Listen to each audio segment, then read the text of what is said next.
My name is Dr. Yangshu Linda Pan, but I actually go by my middle name, Linda. So if you see on correspondences, Linda Pan, that's because my first name, Yangshu, is not one that I actually use, but it is one that my parents gave me. And so I'm attached to it for that reason, but I go by Linda. I'm originally from Chillicothe, Ohio. I went to Lakota West for high school and then Harvard for undergrad, and then did my med school at Ohio State, and then went to Johns Hopkins for residency, and then decided to come back to Ohio to be closer to my family.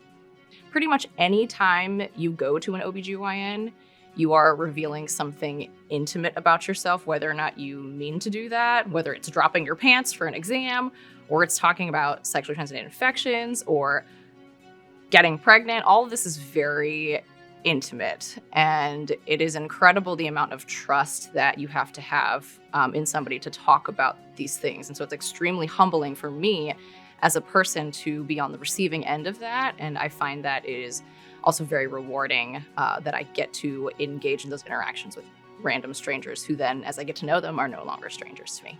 We get a pretty good gamut of patients at Lifestages. I've seen everything from really young teenagers to 80, 90-year-old people who come to me and want to talk about, their mood swings or anything like that, and everything in between. My philosophy is still, the patient is the patient. The person sitting in front of you is the person that you are treating.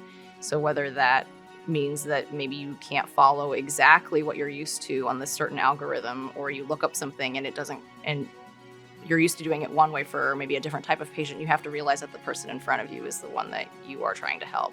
And you should work with the patient to figure out what is the best thing on a case-by-case basis. I think that making sure that the patient is heard is extremely important in that process.